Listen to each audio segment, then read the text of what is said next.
Kheri mpenzi mtazamaji popote ulipo, na karibu tuwe pamoja katika jukwaa hili lako la NTV jioni. Ni Jumanne nyingine tena njema, teule na tulivu, na kwa mara ya tatu katika historia ya kisiasa ya nchi hii taifa linakodolea macho kura ya maamuzi kwa ajili ya kurekebisha katiba, na hii ni baada ya kutimia idadi inayohitajika ya mabunge ya kaunti yanayohitajika kwa ajili ya kuidhinisha mabadiliko yote ya katiba humu nchini. Na hadi kufikia sasa mpenzi mtazamaji, takwimu zinaonyesha kwamba zaidi ya mabunge 30 ya kaunti yameidhinisha mswada wa BBI, hivyo basi kufungua mlango kwa ajili ya marekebisho ya katiba. Na mabunge ambayo ni ya hivi karibuni kabisa kupitisha mswada huo ni pamoja na mabunge kama vile Lamu, kama vile Nyeri, kaunti ya Murang'a, kaunti ya Murang'a, kaunti ya Nyeri na kaunti zingine pamoja, ikiwa ni pamoja na kaunti ya Narok na Nyamira. Tutakuwa tunakuletea taarifa hizo na kina zaidi pamoja na zingine katika taarifa zetu za NTV jioni.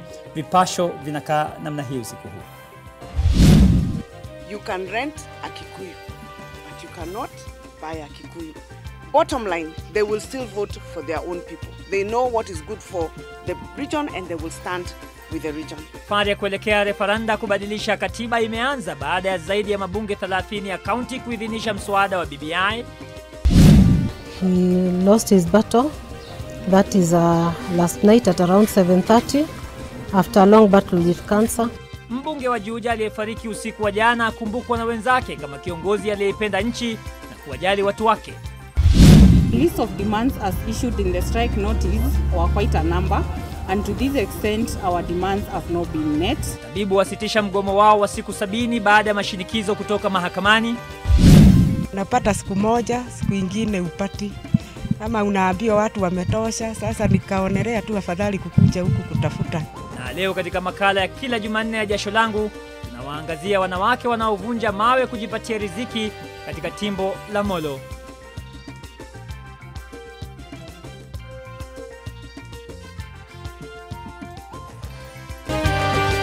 Mbashara kutoka jumba la Nation. Hii ni NTV jioni na Salim Swaleh.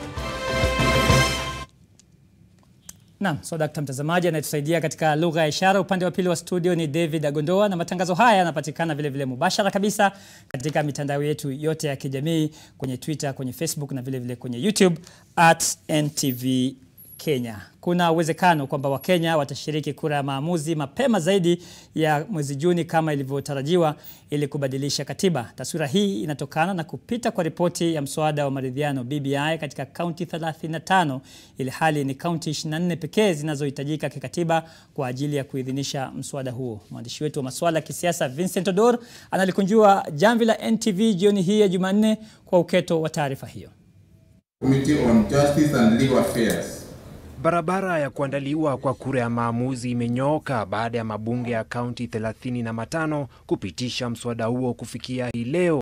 Kufikia sasa miongoni mwa mabunge ya kaunti yaliyopitisha mswada huo ni Nairobi, Mombasa, Kisumu na Nakuru. Aidha, katika eneo la Mlima Kenya mabunge ya kaunti ya Kiambu, Murang'a, Kirinyaga, Meru, Tharaka Nithi na Nyeri yalipitisha BBI hii leo, licha ya wafuasi wa naibu wa rais William Ruto kutoka eneo hilo kudai kuwa wenyeji wa Mlima Kenya wanapinga BBI. Katika bunge la kaunti ya Nakuru, BBI ilipitishwa na madiwani wote isipokuwa mmoja aliyepinga. Leo ilikuwa Jumanne kuu ya ushindi kwa wanaounga mkono BBI, kwani mabunge kadhaa ya kaunti yalipitisha BBI. Katika idadi kubwa ya mabunge hayo, BBI ilipitishwa bungeni bila kupingwa. From the beginning of this initiative to support the BBI because we knew that it was coming to benefit the people of Mount Kenya and specifically for us, the people of Kirinyaga. You can rent a Kikuyu, but you cannot buy a Kikuyu. Bottom line, they will still vote for their own people. Kufikia sasa ni kaunti ya Baringo pekee imeangusha mswada wa BBI, jambo ambalo limeibua mjadala baina ya madiwani wa Jubilee na wale wa chama cha KANU. Hata hatuna haya mbele ya Wakenya wote kusema kwamba sisi ndio peke yetu tulipinga. Nimejaribu kuangalia katika social media, Wakenya wanasema BBI is having at 30, Baringo receiving at 1. Sasa jameni, kwa kweli watu wa Baringo hawakupewa nafasi wenyewe wajieleze. Sasa mswada wa BBI utawasilishwa katika Seneti na bunge la kitaifa kujadiliwa. Kisha kamati za sheria ya mabunge hayo zitashughulikia mswada huo na kuwasilisha ripoti yake bungeni, ambapo wabunge watajadili na kupiga kura kuidhinisha au kupinga. Endapo utapita, mswada huo utawasilishwa kwa Rais Uhuru Kenyatta, ambaye atautia sahihi na kuagiza tume ya uchaguzi nchini IEBC kuandaa kura ya maamuzi ndani ya miezi 3. Kulingana na spika wa bunge la taifa Justin Muturi, bunge linahitaji muda wa angalau wiki 2 kukamilisha taratibu za kushughulikia mswada huo. Kwa mujibu wa kamati ya kitaifa ya BBI, kuanzia tarehe 1 mwezi ujao kutaandaliwa mikutano ya umma kupigia debe mageuzi ya katiba kabla ya kura ya maamuzi. Vincent Oduor, NTV. Asante sana Vincent Oduor. Sasa mtazamaji, tusikie Wakenya wa maeneo tofauti wanazungumziaje heka hizo za BBI. Kwangu sioni kama imeathiri siasa ya 2022 because these are two things ambapo ni tofauti kabisa. Hii BBI ni about constitutional change na 2022 ni issues zingine. Kama watu wataita Taveta County, sisi tuko na idadi ndogo, so kama tungepitisha BBI ina maana ya kuwa kaunti zetu, sub county zetu zingekuwa zimepungua. Kwa Taita Taveta BBI itakuwa inatufaidi kwa sababu maeneo bunge yetu yote yatabakishwa, wadi zetu zitabakishwa. Kwa sababu ya hiyo, azma yetu kama vijana katika kusimamia viti kwenye kaunti hii itaweza kuzimwa. Tutaendelea kuwa na ari na moyo wa kuweza kutaka kuwa viongozi wa leo. MCAs wamerush kupitisha kwa sababu waliahidiwa grants na Kenyans or our leaders wao hukimbilia kile kina wafaidi wao, lakini huwa hawajali mwananchi wa kawaida. Sijafurahishwa nayo kwa sababu nafikiri watu wanajitakia binafsi kwa sababu wanapiga sera ya 2022, lakini sisi binafsi kwanza hatujahusishwa, hatujui ni nini imeandikwa hapo. Mimi binafsi kweli sijui.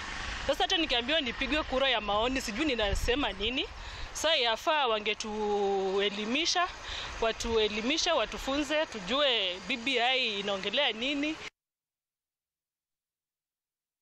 Na kauli hizo za Wakenya mtazamaji zinatuleta katika swali letu la siku jioni hii. Tunakuuliza, je, kupitishwa kwa mswada wa BBI na mabunge mengi ya kaunti kuna ashiria nini kisiasa humu nchini? Leo nakupa fursa, unakuwa mchambuzi wangu wa masuala ya kisiasa. Je, kupitishwa kwa mswada wa BBI na mabunge mengi ya kaunti kuna ashiria nini kisiasa humu nchini? Unazungumza nasi kupitia mitandao yetu yote ya kijamii @Salim Swaleh 001 @NTV Kenya, hashtag kama kawaida ni NTV Jioni. Tuingie katika taarifa nyingine ya msiba ambapo mbunge wa Juja Francis Munyo Waititu amefariki baada ya kuugua kansa ya ubongo kwa kipindi kirefu. Kulingana na familia yake, Waititu mwenye umri wa miaka 62 alifariki Jumatatu usiku katika hospitali ya MP Shah hapa jijini Nairobi ambako alikuwa akipokea matibabu. Rais Uhuru Kenyatta pamoja na spika wa bunge la kitaifa Justin Muturi ni miongoni mwa viongozi wa kwanza kutuma risala zao za rambirambi kufuatia kifo cha mbunge huyo. Kaltun Jama na taarifa hiyo. Huzuni imetanda nyumbani kwa marehemu mbunge wa Juja Francis Munyo Waititu almaarufu wa Kape katika kaunti ya Kiambu kufuatia kifo chake. Mkewe marehemu Susan Njeri amesema ni familia inapitia kipindi kigumu, huku akitaka wakazi wa Juja na Wakenya kwa ujumla kuwakumbuka katika maombi yao. Thank you for their support for the long journey with Mheshimiwa, because he was diagnosed in 2017 and it has been a long journey for him. We had a role model in our father, and he was the kind of father who was available for us, and we actually had the privilege to inherit even his wisdom. Marehemu amekuwa akikabiliana na ugonjwa wa saratani ya ubongo kwa zaidi ya miaka 3 sasa. Mbunge huyo alifariki jana jioni katika hospitali ya MP Shah ambako alikuwa anatibiwa. Rais Uhuru Kenyatta na spika wa bunge la kitaifa Justin Muturi walikuwa viongozi wa kwanza kutuma risala zao za rambirambi kufuatia kifo cha Waititu. Katika taarifa yake, Rais Uhuru Kenyatta amemtaja marehemu kama kiongozi mpenda maendeleo, mwadilifu na ambaye aliwahudumia watu wa Juja na Wakenya kwa kujitolea. Rais amepongeza mchango wa marehemu wakati wa uhai wake katika shughuli ya utoaji hamasisho kuhusu madhara ya saratani. Kiongozi wa taifa ameomba Mungu aipe familia ya Waititu na wakazi wa Juja nguvu wakati huu mgumu wanapoomboleza. Wabunge wenzake kwenye risala zao wamemtaja mbunge huyo kama kiongozi aliyewapenda watu, ambaye alitangamana vyema na wabunge na pia wananchi. On behalf of myself, my family and that of the people of Gilgil, I just want to wish the family God's grace that surpasses all understanding, and to the people of Juja that on the loss of their MP. All I can say is that we are praying for his family, we are praying for his friends and his constituents, and tell them to be strong because a great man has rested. Kinyume na wabunge wengi hapa ambao hawaishi pahali ama sehemu za bunge ambazo wanawakilisha, Mheshimiwa Wakapee alikuwa anaishi Juja. Na kila wakati ukienda kule unamkuta yeye mwenyewe ndiye anajiendesha na kuzunguka na anakaa na wananchi. We appreciate the Honorable Wakapee as one of the great registrators that we had in Kiambu, and especially when it comes to the plight of coffee farmers and coffee workers. Waititu aliingia katika siasa mnamo mwaka 2013 na akashinda kiti cha ubunge cha Juja kwa tiketi ya chama cha TNA. Alihifadhi kiti hicho katika uchaguzi mkuu wa mwaka 2017 kwa tiketi ya Jubilee. Kifo cha Waititu kimejiri wiki moja baada ya kifo cha mbunge wa Bonchari John Oro Oyoka. Kaltun Jama, NTV.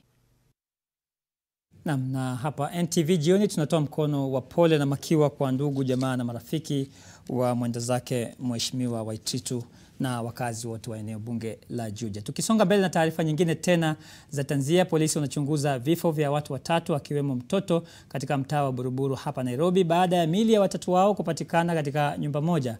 Miili ya mwanamume, mwanamke pamoja na mtoto imepatikana mapema leo katika mtaa huo wa wafanyakazi wa serikali. Majirani wanasema walimuona mwanamume ambaye hakuweza kumfahamu akipanda hadi kwenye ghorofa ya 3 ilipo nyumba ya mwanamke huyo. Haikubainika hasa alikuwa amekwenda kufanya nini wakati wa mchana ambapo watu wengi walikuwa wamekwenda kazini. Majirani walipata maiti 3 ndani ya nyumba hiyo na kuwaita polisi ambao sasa wameanzisha uchunguzi.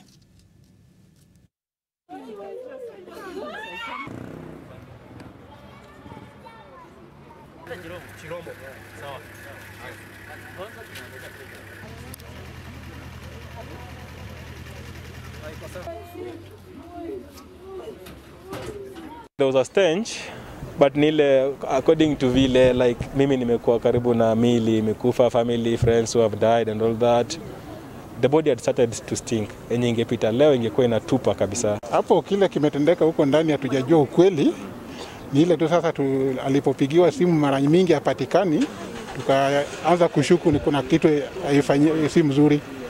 Tukaamua kufungua dirisha, mtu mmoja akaingia akaangalia ni nini imefanyika. Kuingia huko akatuita tuvunje mlango, ndio tukajua kuna maneno imeharibika huko. Na tukitoka Buruburu hapa Nairobi tuelekee Funyula katika kaunti ya Busia ambapo msichana wa umri wa miaka 17 ameuawa na mwili wake ukapatikana ukiwa umetupwa. Kulingana na wakazi wa eneo hilo ni kwamba Immaculate Auma alipatikana akiwa ameuawa katika mtaa huo, na hivi sasa majirani wanataka polisi kuimarisha uchunguzi na kuimarisha doria ili kuepuka visa kama hivyo. Nura Blaziz na uketo taarifa hiyo. Biwi la simanzi limetanda katika kijiji cha Namuduru, eneo bunge la Funyula, kaunti ya Busia, wakiomboleza mauaji ya msichana wa miaka 17 wa darasa la 6. Auma aliripotiwa kutoweka Jumamosi usiku baada ya kile kinadaiwa ni kwenda disco matanga na marafiki zake wawili katika kijiji jirani. Vile tulikuwa tunarudi hivi tukakutana na huyo kijana hapa, alikuwa anataka kunishika, nikafanya hivi mkono, akashika sister yangu mwenye alikuwa nyuma, huyo mwenye amekufa. Sasa kumshika hivyo nikaona hivyo, nikakimbia kwenda kutafuta usaidizi. Vile nilikimbia hivi nikakutana na wavulana wengine hapo kwa gate, nikamwambia tumkujeni msaidie mwenzenyu ameshikwa. Tukikimbia tukirudi hivi hatukumpata. Sasa mzao wawili hao ndio jaribu kuwauliza ako wapi, mpaka ukifika usiku ndio tukapeleka ripoti kwa polisi. Mwili wa Immaculate Auma ulipatikana umetupwa katika ardhi ya jirani. Nduru ya asubuhi wakipiga ndio sasa tukija tunapata huyo mtoto vile ametupwa hapo. Ako hivyo nusu uchi, na kama ni kitendo kile inaonekana alifanywa raping.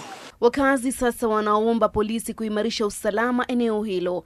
Mwili ulipelekwa katika hifadhi ya hospitali ya Sioport wakisubiri upasuaji wa maiti. Nuru Abdulaziz, NTV.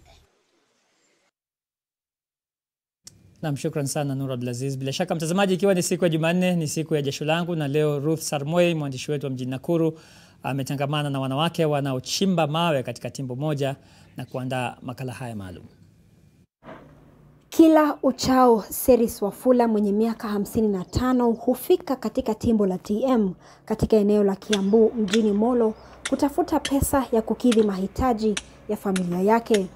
Mama huyu mwenye watoto 10 huhatarisha maisha yake anapokuwa milima hii ili kuokota mawe na baadaye kuyaponda. Nilikuwa nafanya kazi ya kibarua, lakini kibarua naye unapata siku moja, siku nyingine upati. Ama unaambiwa watu wametosha. Sasa nikaonelea tu afadhali kukuja huku kutafuta. Kwa siku wanawake hao wanaweza kupokea shilingi 200 au 3 wanapouza mawe waliovunja. Hapa wanaume ndio wanafanya kazi ngumu ya kuangusha kuta za mawe, kisha wanawake huwafuata kwa kokota mawe zilizopasuka na baadaye kuziponda ziwe kokoto.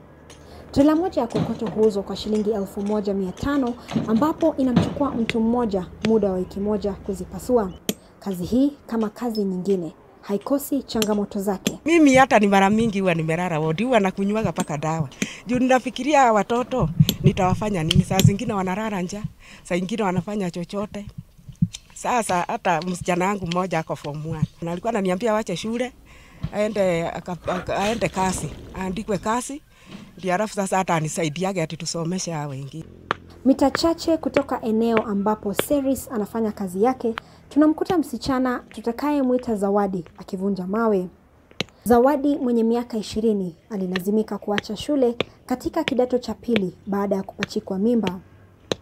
Kwa miaka 2, Zawadi alikuwa akifanya vibarua ili kumlea mtoto wake, na changamoto za maisha zilimsukuma kufika hapa kuungana na mamake kuvunja mawe, bora tu mwanawe apate lishe. Nilikuwa nafanya kazi ya nyumba, nikakaa kubishana na mtu mwenye unafanyia kazi, nikaamua tu kurudi nyumbani. Ningependa kurudi shule. Timbo hili limeajiri watu 50, 20 wakiwa ni wanawake.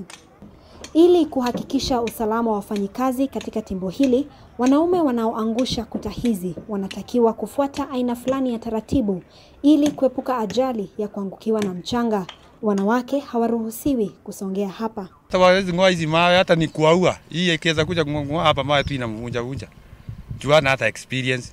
Na licha ya kuwa kazi hii huchangia pakubwa katika ukuaji wa uchumi, mamia ya watu wanaojiajiri katika fani hii wanadai kupata malipo duni. Ndio sababu unaona watu wa Kwale kuanzia Januari mpaka Disemba tunavaa tu manguo imetarukiwa. Aka koti yake nikamtumba, hii si koti. Ama kweli mchagua jembe sio mkulima, na hii ndio kauli wanawake kwa waume wanaliamini katika timbo hili la Molo ili kupata riziki kwa jamaa na familia zao. Kwa makala ya jasho langu, jina langu ni Ruth Sarmoi katika eneo la Molo, kaunti ya Nakuru. Naam, asante sana Ruth Salmoi. Bila shaka watazamaji wangu wameisha kuwa wachambuzi wa masuala ya kisiasa.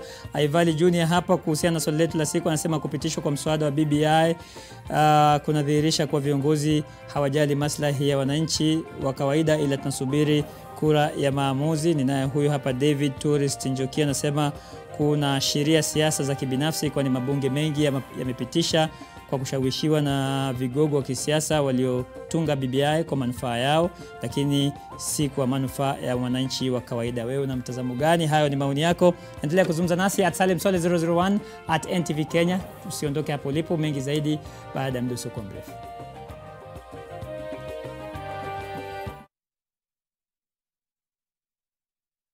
Get fresh, gotta get fresh. Down is no boom boom pow, down is boom boom pow. Smells bayana uchafuzi na zibi na improve downy. Protect nguo zangu na nukia niko safi. Lazima niwe fresh na down is boom boom pow. Boom boom pow, down is no boom boom pow. Smells zote na zi boom boom pow. Powerful freshness, down is boom boom pow. Nani 15 bob too?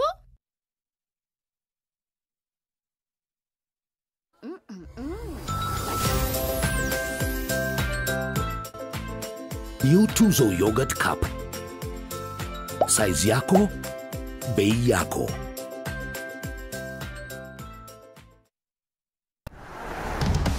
This looks different. It is. See for yourself. Okay, so it's a photo. Look closer. Photos within photos. What about video? 8K video. Beyond cinema quality. So you can pull portrait quality photos straight from video. But will it last the whole trip? Battery for the whole trip and the way back. This is different. Told you.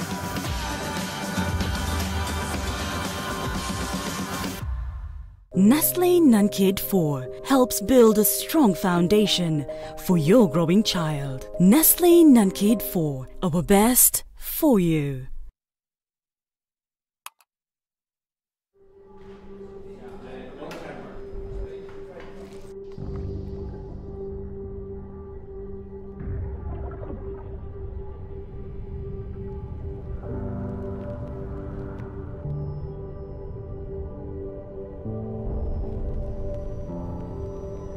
Beat sensitivity pain fast with Sensodyne Rapid Action for clinically proven relief in 60 seconds.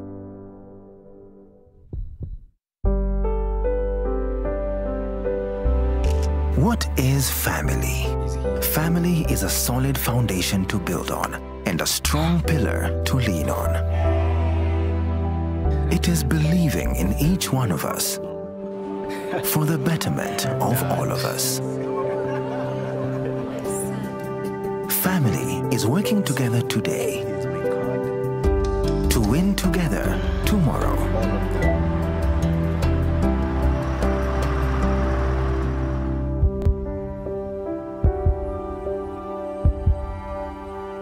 It is creating opportunities for a lifetime of happiness. It is knowing we are valued, respected, understood, and most of all, supported. The future is bright because you can always bank on family. Family Bank, with you for life.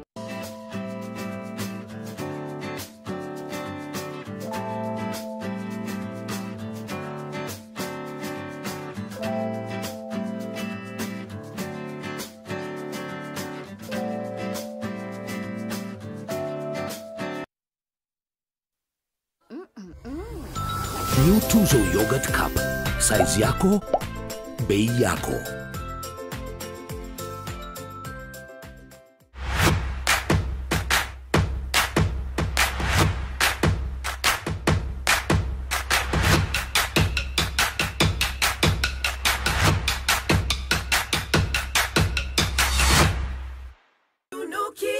Raukia siku njema na tunukiwa offers kila siku. Pata offers zote mahali pamoja ili uongeze zaidi, utume SMS zaidi na ubrowse zaidi. Wewe usijali.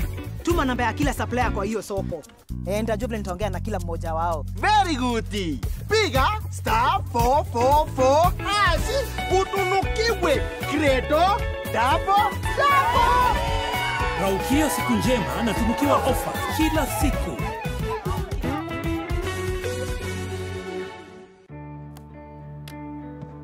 Today tastes like a new tradition, like an old favorite. Tastes like all hands on deck and all eyes on the prize. Today tastes like a piece of the action,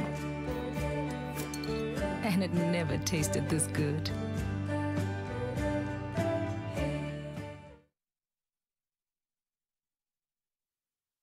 Kapu la biashara imeletwa kwako na Family Bank. Na mtazamaji, tuchovye kidogo katika kapu la biashara ambapo waziri wa leba Simon Chelugui amekiri kwamba kuna ukweli katika hisia za madereva wa teksi dijitali kama vile Uber, Bolt na Little Cab kwamba wanahitaji kutambulika kama wafanyakazi halisi na sio wakandarasi. Hata hivyo, waziri anasema kwamba sheria za kusimamia sekta ya huduma kidijitali hazijatungwa kikamilifu kwa hivi sasa. Madereva wa teksi hizo hapa nchini walijitokeza hapo jana kutaka kutambuliwa baada ya mahakama ya juu zaidi huko nchini Uingereza kuamua kwamba wanaohudumu katika teksi hizo za dijitali wanafaa kutambuliwa kama wafanyakazi halisi. The ruling in London on Friday does not apply to our jurisdiction. We can only reference, it can only persuade us, but it cannot be, we cannot act on it as a country. Two, the labor laws on gig economy, on internet-based services have not been properly developed. And we will need an engagement as a ministry to develop regulations and also guidelines on how to run such a kind of economy, which is the way to go. It is the future of our country. Tukiwa bado kwenye biashara, mashirika ya uwekezaji, akiba pamoja na mikopo yani SACCO yanadai takriban shilingi bilioni 4 kutoka katika idara na taasisi pamoja na afisi tofauti za serikali. Muungano wa mashirika hayo KUSCO sasa unalenga kupata usaidizi kutoka kwa makamishna wa vyama vya ushirika kwa dhamira au lengo la kutaka kulipwa fedha hizo ili vyama viweze kujikimu wakati huu mgumu wa janga la corona. Aidha, KUSCO ingependa mswada unaolenga kuweka muda maalum wa wakurugenzi kuhudumu katika nyadhifa zao ubatilishwe. Haya yaliibuka katika kongamano la viongozi wa vyama vya ushirika, kongamano ambalo linaendelea katika mji wa Mombasa hadi siku ya Ijumaa. Governments, water companies and fresh produce entities compelled to release statutory deductions owed to SACCOs totaling to 3.8 billion Kenya shillings. Further, county governments should pay legacy and remittances inherited from the defunct county municipals and town councils. Let us use online platforms, including social media, vibrant websites, and apps to market and ensure our SACCOs remain feasible to members. Na mtazamaji, dakika 25 zimekatika baada ya kutimu saa 1 jioni saa za Afrika Mashariki. Tunapata mapumziko mengine mafupi, nikirudi nitakuwa na mengi zaidi katika ulingo wa spoti. Usicheze mbali. Kapu la biashara imeletwa kwako na Family Bank. Family is working together today. It is creating opportunities for a lifetime of happiness. The future is bright because you can always bank on family. Family Bank, with you for life.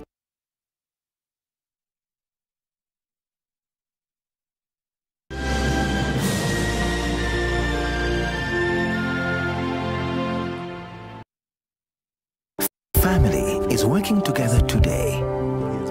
It is creating opportunities for a lifetime of happiness.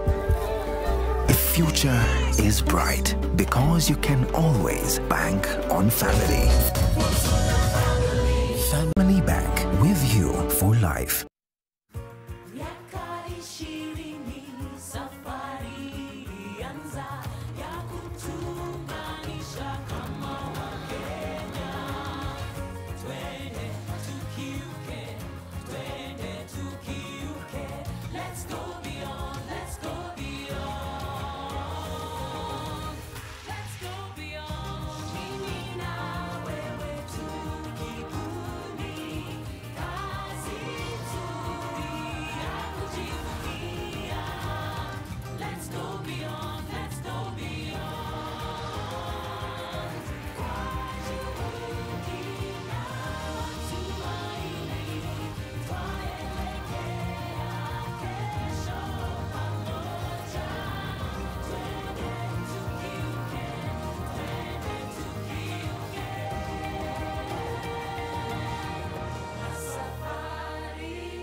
New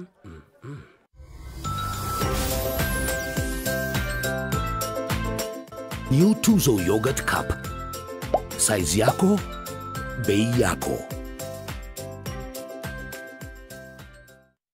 Oya ni aje, mino Jonte Fresh. Jumio transform ordinary za mtush zenye ziuka mna hii harufu ya bail into the freshest igi koshi yote. Siri ni hii Ariel mpya ya pink. So clean, so fresh. Ma customer unaisana na hii story. Ninatumia Ariel touch of down mpya tu. Heaviness and a burning inside, it could be heartburn. Kiungulia na kuvimbiwa?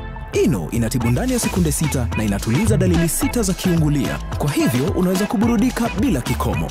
Ino, tibu haraka kiungulia na tumbo kuvimba. Nestle Nunkid 4 helps build a strong foundation for your growing child. Nestle Nunkid 4, our best for you. Mhasibu Sacco Society Limited is a reputable Tier 1 Sacco for all professionals. We pride ourselves in business stability and growth, having been in existence for the last 35 years with an asset base of over 6 billion shillings and over 18,000 members spread across the world. All professionals should join us to benefit from competitive products, high qualifying credit, attractive returns, and services automation. Join us and attain your financial independence. Mhasibu Sacco, the Sacco for professionals. At the first sign of pain, you need a solution that you can trust to provide effective relief and is gentle on the stomach. Try Panadol Advance for relief from headaches, body aches, and fever. With Panadol's Optizorb formula, the tablet gently breaks down in the stomach, quickly absorbs, and starts providing pain relief in 15 minutes. For fast and effective pain relief that you can trust, try Panadol Advance. This has been Medifax for Panadol.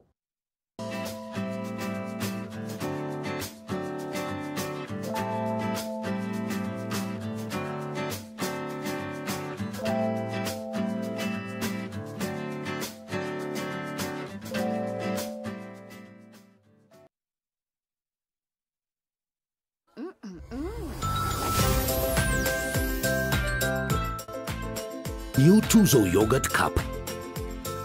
Size yako, bei yako. Cusco Housing Cooperative offers end-to-end integrated property solution to individual and corporate members. We offer loans for plot buying, house construction, house purchase, house completion, among others. To benefit, join and save towards your dream home 5 times your savings with no guarantors and repayment period of 15 years. For inquiries, call us on 0722 701 694 or 0727 570 121. Cusco Housing Cooperative, your property solution partner.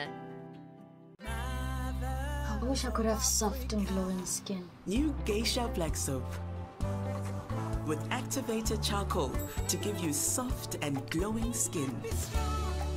New Geisha Black Soap and New Geisha Moringa. Nestle Nunkid 4 helps build a strong foundation for your growing child. Nestle Nunkid 4, our best for you.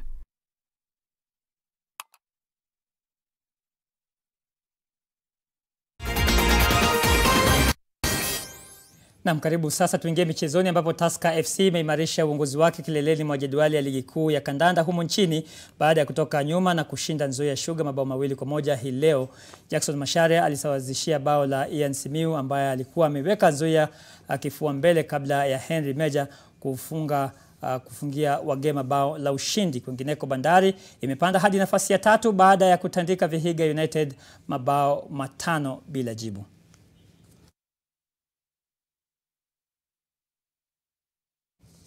Naam, alikuwa nahodha wa Harambee Stars Musa Otieno. Sasa anasema Gor Mahia walifanya visivyo baada ya kufanya vurugu katika mechi yao dhidi ya Zambia katika kombe la mashirikisho. Sasa Kogalo wanakabiliwa na hatari ya kupigwa faini na shirikisho la kandanda barani Afrika CAF.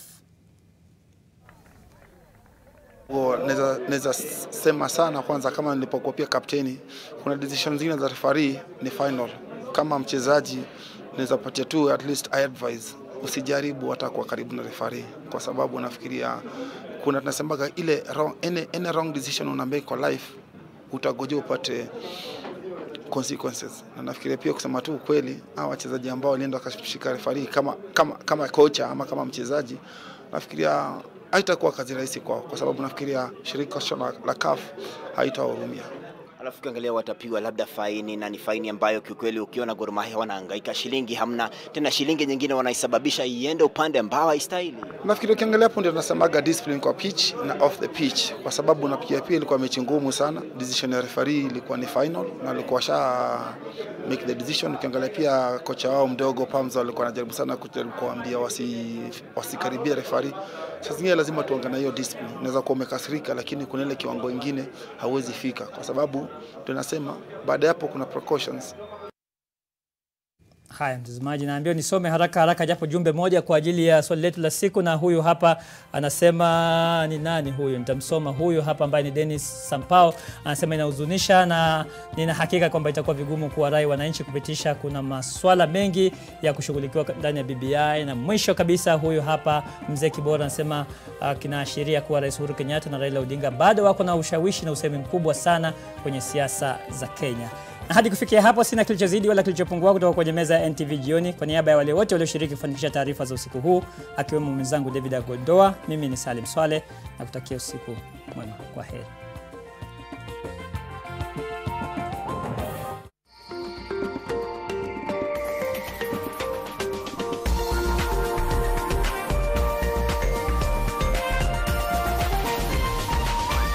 This is NTV.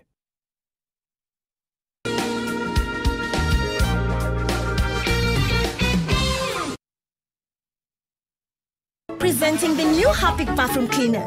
Compared to ordinary detergents, its thick formulation gives you superior cleaning and kills 99.9% of germs and viruses all around the bathroom. Blue for the toilet and red for the bathroom.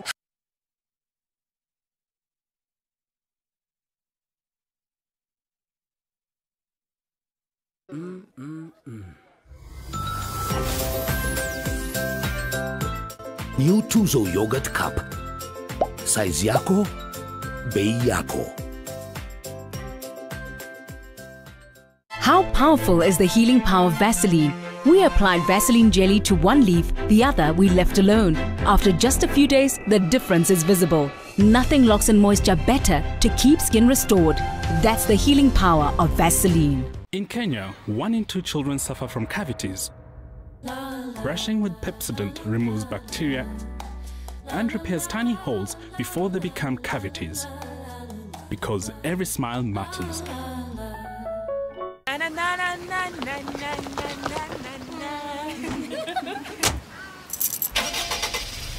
When I open my eyes, I see beauty you can't believe. Oh mama, no place I'd rather be. Kenya, duniani hamna kama we, nothing better. Si unapendeza, when the sunshine over you, my love. Your sounds heal my soul, nothing better. Kenya unapendeza, uye ona vile wanashindwa kukata. Inani tosha Kenya.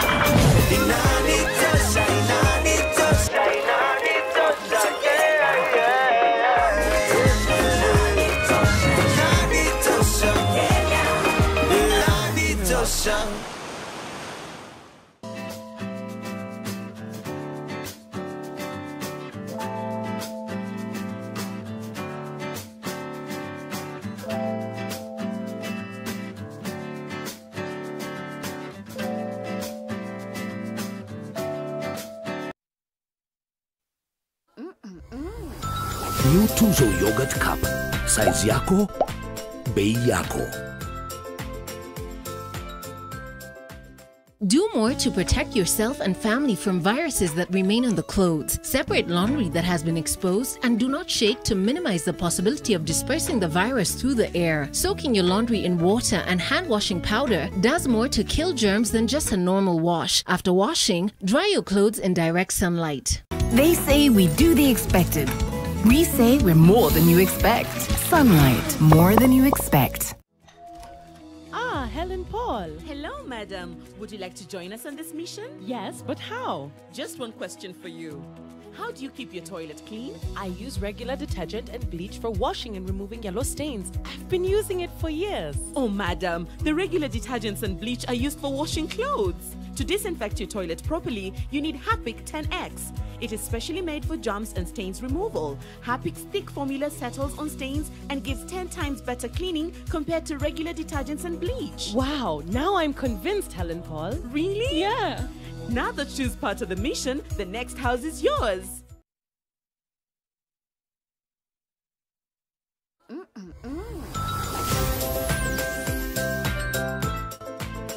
New Tuzo Yogurt Cup. Size yako, bei yako.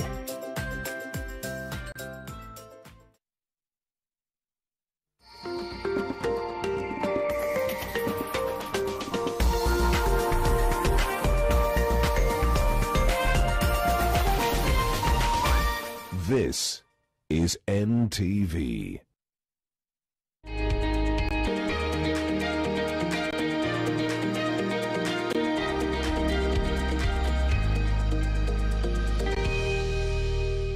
You're just in time for your weekly most comprehensive look at the world of business and economics. Welcome to Business Redefined. We are now discussing the subject of the SACCO Society's regulations of 2020, particularly focusing on the non-deposit taking SACCOs. And we're privileged to have the Chief Executive Officer of the Market Regulator, SASRA, Mr. John Mwaka. Welcome on set.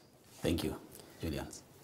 Looking at the non-deposit taking SACCO regulations, this clearly changes the landscape as far as your purview of oversight is concerned. How is this likely to impact the sector as a whole? Thank you very much for having me. And indeed, we commenced the regulation of non-deposit taking SACCOs, which we expect to be around 400 in number. That increases the number of regulated SACCOs in the country by big margin. Currently, we are regulating 175. So if you add 400, that gives you about 575. Close to 600, and we expect that number to increase by the time we close the year to around 600. One of the challenges we've had in the past when it comes to matters of SACCO management, I'll remind you of an incident about 2 years ago where one came under headwinds, and when you follow up that, it is indicated that it is not under SASRA's mandate, it is under the State Department of Cooperatives. You go there, they tell you no. Management of SACCOs is actually a devolved function. So maybe you should be speaking to the county government. Does this now resolve that issue of a bloodline as to who should be overseeing what? Absolutely, it resolves. And in fact, even in the past, we were working together with the county governments and the Office of the Commissioner for Cooperatives. Remember, Commissioner for Cooperatives sits in the board of directors of SASRA. And therefore, there is close working relationship between both the commissioner and the authority. While developing the non-deposit taking regulations, including even deposit taking SACCO regulations 2010, we worked together with the county government. The authority regulates the business. SACCOs do the business of mobilizing savings and offering credit. So anything to do with financial regulation is a national government function. And looking at the compliance duration given, which I think is about 6 months, I did a spot check just speaking to a few of them. Some are of the view that perhaps you should have lengthened this duration by a bit. Would that fly for you? Well, I think that's we gave it a lot of thought. We went for 6 months instead of the previous deposit-taking SACCOs. They were given a transition period of 4 years. But remember, the deposit-taking SACCOs operate banking hall. So the requirement for them to set up the requirements for operating a banking hall is quite stringent as opposed to already back office operating SACCOs. Majorly, the non-deposit taking SACCOs operate what we call back office. So they do not need very elaborate security issues to put in place systems that are very complex as opposed to deposit-taking SACCOs. So 6 months really fair, given that they will just be doing the same business they were doing. It's only that now they will need to submit their returns to us every other 15th day of the month. Liquidity management is a challenge that a number of SACCOs face, and that is principally because of the asset liability mismatch. So ideally, you lock in your deposits in what is a long-term facility, especially with the craze around real estate. When you read the regulations, as I was reading before this, do you feel confident that the provisions stipulated therein will actually address the challenges the industry faces? The model that our country has adopted for SACCOs is a little bit different from the model of other nations, for example, the United States of America or Canada or Australia. Our model is a bit different, where the deposits actually are used as collateral. And basically, the universe from where they draw their liquidity is quite limited to their members, because these deposits are the same money that is used to grant loans. So that, of course, gives a little bit of a liquidity challenge. And where there is that mismatch, which is actually very apparent in our model, they will have to look for external financing to bridge the gap where that mismatch is existing. Now, the new regulations do not anticipate that there's going to be a big problem, in that they will continue doing the same business using the same liquidity. Meanwhile, what we are doing as an authority is that we are working on a central liquidity mechanism where SACCOs then can be able to borrow from each other at short notice to bridge that liquidity challenge that they could be having. Meanwhile, still the law allows them to go for external financing to bridge any gap that exists. Well, we have seen quite improvement in terms of liquidity management in SACCOs, given the requirements of prudential regulation that has now made them to build, to increase their reserves to be able to deal with their very emergency liquidity challenges also. Mr. Mwaka, you preempted my next question. When you talk about the central liquidity management facility, 2 years back we were having a conversation around structuring a scheme through which SACCOs could have an inter-SACCO lending, if I could call it, pretty much the same way the banks have the interbank lending. Because the situation as it is, if you speak to a number of players, they'll tell you the top-tier SACCOs are awash with liquidity, the smaller ones don't have, but there's no avenue through which they can do the lending. Exactly how far are we with this structuring this arrangement?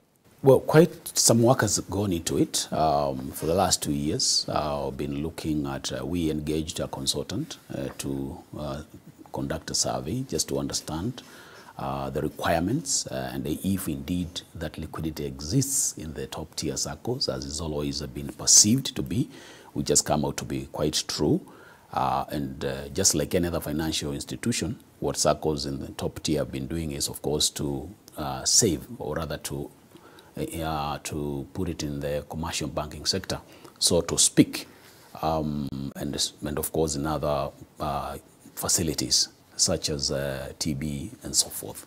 Now, we've looked at the situation, and now we've come up with that mechanism, which we should say that we are at an advanced stage. We've already looked at the law, we've proposed the necessary legal and regulatory amendments that need to be done for them to be able to do that. That SACCO A has some liquidity and goes to SACCO B, especially the smaller ones. Well, but just in case they default, then there was a problem. How do they address that? And any discrepancy that may arise, how do we conduct the arbitration? Now, with what we are doing now, because we are now at advanced stages, as I have mentioned, these instruments right now are with the CS, is studying them with his legal team, with a view to giving their input. Before then, of course, we finally submit them to Attorney General to begin the process of legislation. One of the issues a number of SACCOs have raised with me is that because of the absence of this facility we're talking about, they are compelled to go to the banking side to tap into their credit. Now, the challenge is if you're borrowing from a bank at 16% and you can only lend at 12%, then there's a bit of a mismatch there when it comes to getting your margin. Would you say that this is a significant challenge facing the sector, or how do you assess it? Well, it has been actually a challenge for SACCOs that are going for external financing to bridge the gap of liquidity. But the regulations for deposit-taking SACCOs and for non-deposit SACCOs requires them, if they are to borrow at, say, from Bank A, they borrow at, say, 10%, then there has to be a margin of 2% when they are giving. They must make some margin. They cannot borrow at 10% and issue the same at 10% then, because that does not make business sense. And that has been happening actually. And indeed, there has been a lot of negotiations. It's always been a business agreement between the SACCO and the financial institution, and the rates have been really friendly, so to speak. You find that SACCOs, majorly, their interest rate is about 12% or 1% on reducing balance per month. So they have been borrowing at around, say, 8-9% from commercial banking sector and giving the same between 10 to 12%. And therefore, they are making something for the organization. And you did mention the prospect of consolidation within the SACCO space. I'd just like to get some clarity here. Is your view that then the way we speak about the industry being overbanked, that we have too many players in the space, within the SACCO space, and perhaps there's need for consolidation within the industry? It's our view as an authority that there is need for consolidation. And we are seeing that happening even without a legal framework in place. How is it happening? You find that if a big SACCO, for example, the top 10 SACCOs, which control about 50% of the market, the top 10 SACCOs, if they are operating in an area, say they are operating, say, in Mombasa, in Nyeri, you find that the smaller SACCOs tend to go for the members of those smaller SACCOs, therefore reducing them, and ultimately they are forced sort of to wind up and join this other big one. So that is like a voluntary merging without necessarily the leadership of the two SACCOs really negotiating on how they come together. But it's our view that we don't, for now, need to legislate consolidation, causing SACCOs to merge. But we want to encourage them to consider this as a viable and a sustainable way of conducting their business.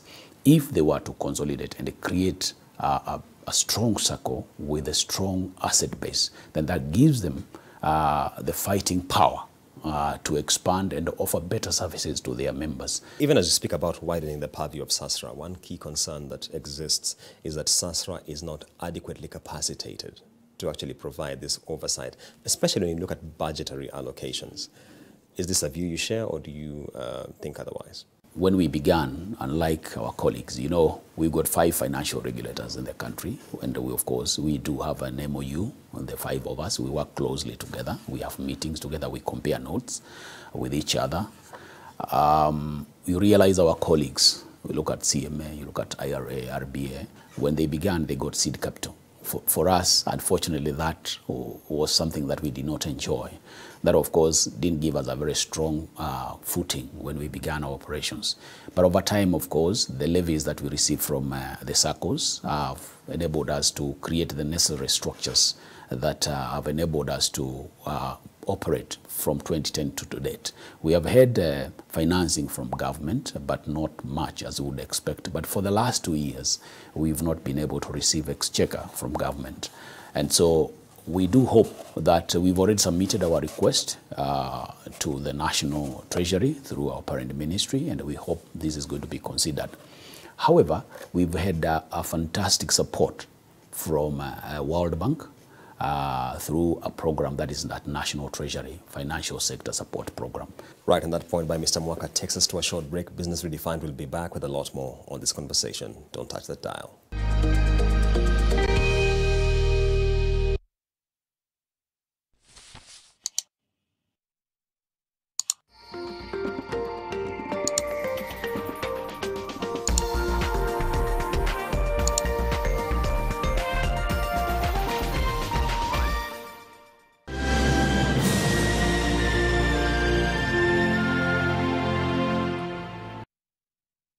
Family is working together today. It is creating opportunities for a lifetime of happiness. The future is bright because you can always bank on family. Family Bank, with you for life. Fashion design is my dream. Change your story, dream full steam. For a brighter path, gotta Got to change my tissue. No more tissue issue. It can be jammy, leaky, smelly. Change your story, not your tissue, with always 3-in-1. Get triple protection. 1 locks leaks, 2 locks germs, 3 locks odor, 3-in-1 protection. No more tissue, dream for steam. From hallway to runway, my future, my glory. Let's all change our story. With always 3-in-1 protection, available in day and night range. Today tastes like a new tradition, like an old favorite. Tastes like all hands on deck and all eyes on the prize. Today tastes like a piece of the action, and it never tasted this good.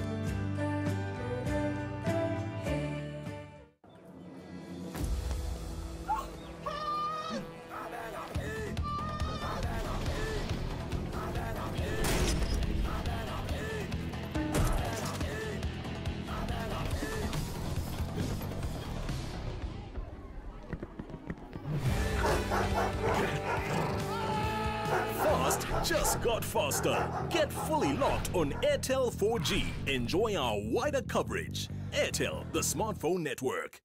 Heaviness and a burning inside. It could be heartburn. Indigestion and heartburn?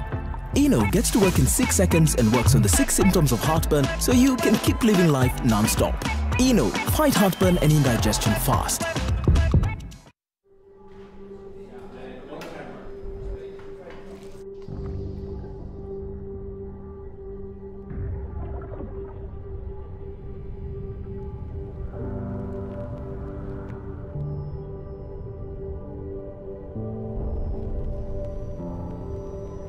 Beat sensitivity pain fast with Sensodyne Rapid Action for clinically proven relief in 60 seconds.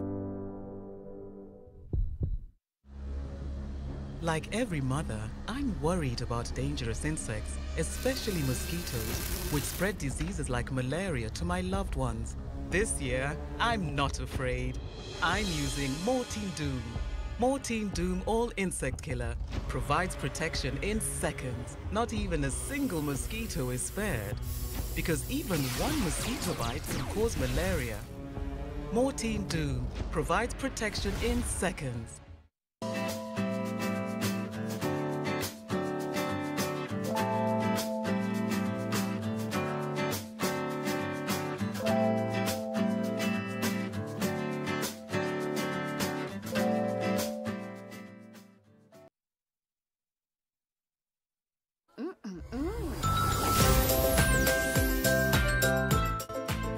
New Tuzo Yogurt Cup. Size yako, bei yako. When they flip and roll and start to crawl away, tape diapers can be hard to put on.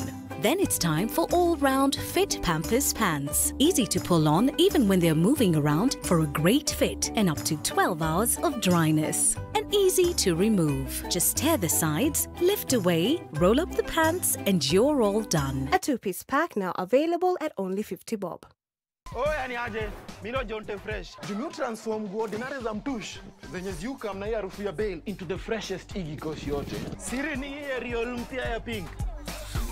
So clean, so fresh. Ma customer unaisana na hii story. Ninatumia Ariel touch of down mpya tu.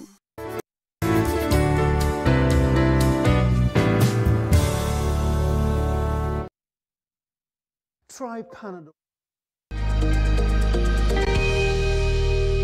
Welcome back to Business Redefined, your weekly most comprehensive look at the world of business and economics. And today, I should say, we're looking at the SACCO movement, and we are privileged to have the Chief Executive Officer of the Market Regulator, SASRA, Mr. John Mwaka. Welcome back on set. Thank you very much, Julian. In light of the COVID-19 shock, if you look at your peers in the financial services space, there's been a lot of capital preservation, and a number of players, say in the banking sector, have suspended dividends for shareholders. We are now in the dividend cycle for the SACCOs.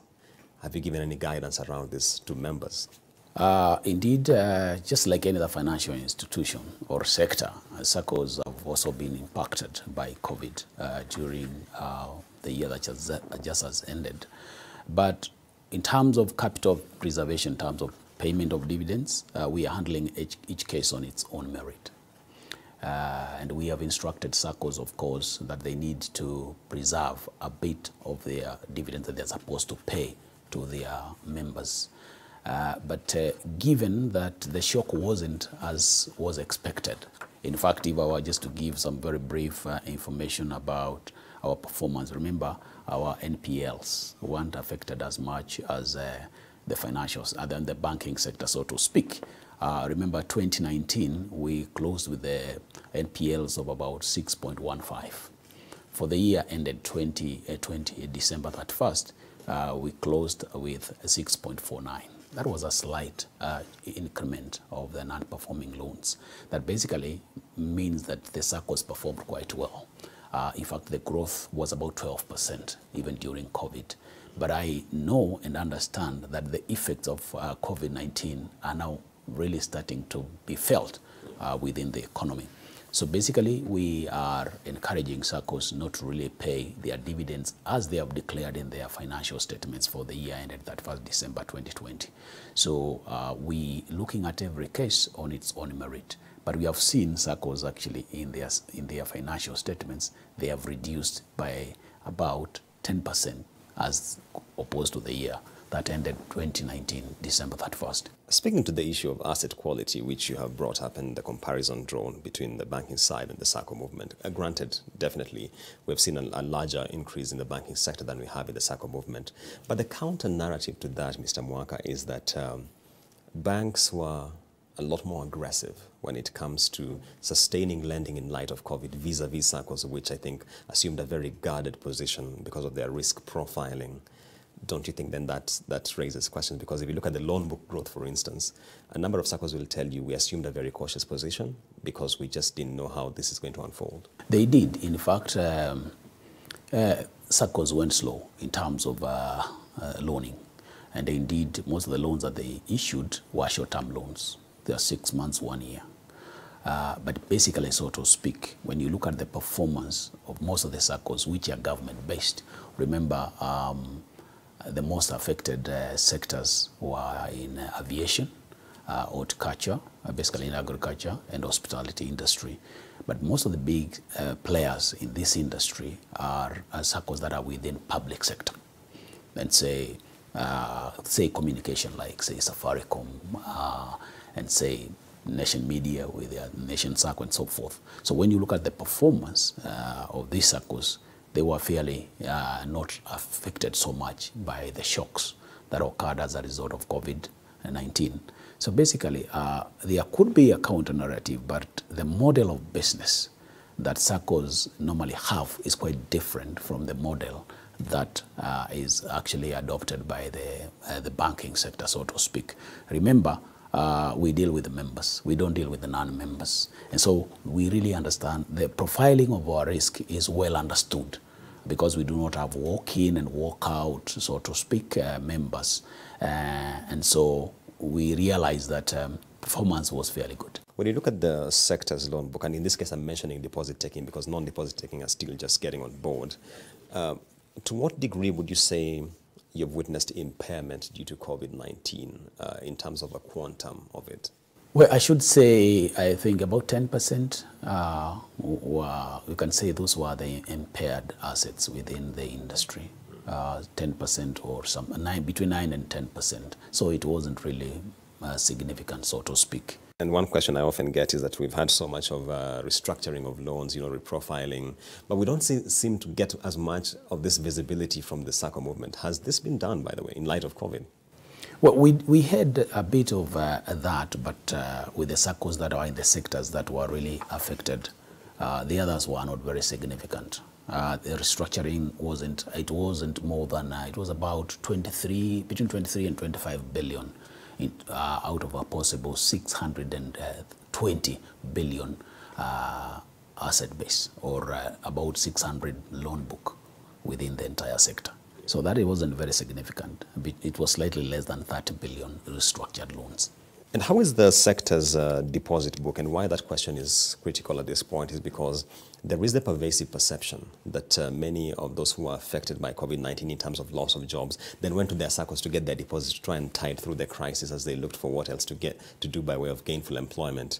How have you seen the deposit book evolve, especially looking at 2019, 2020, now just starting 21? As I indicated earlier, it is just a small segment of the SACCO sector that was affected by COVID, especially the ones that I've mentioned, aviation, especially KQ, what happened in the agricultural, horticultural area, because now, of course, there was no movement across, and transport, about 2 SACCOs that are in transport sector.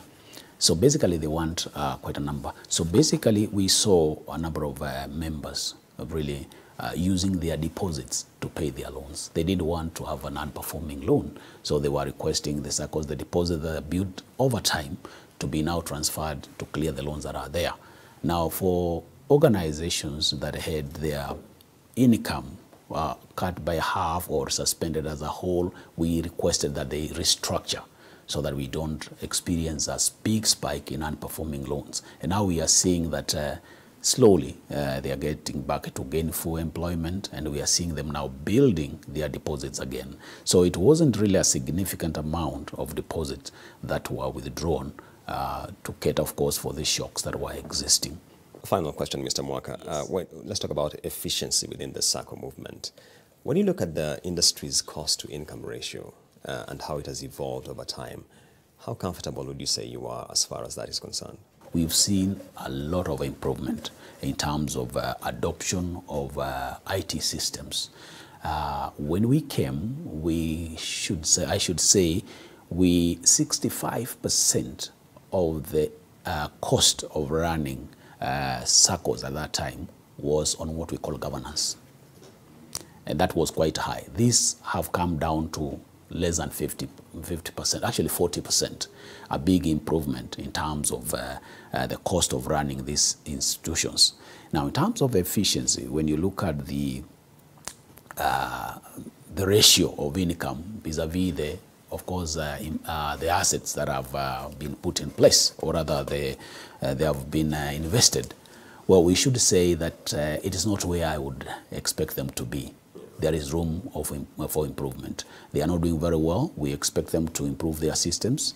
We have seen quite a number of them now have moved almost from manual systems. Now they are on proper IT systems, and that is going to help them really deliver new and innovative products to their members. But without full adoption of systems that are secure and resilient, we still expect them to have a bit of trouble. So basically for deposit-taking SACCOs, we are seeing quite a bit of improvement, and we expect that they are going to improve further, because room for improvement still exists. And that point by Mr. Mwaka takes us to the close of our conversation on Business Redefined, where we have been focusing on the SACCO movement and particularly the new regulations regarding non-deposit-taking SACCOs. Up next is the Markets Report.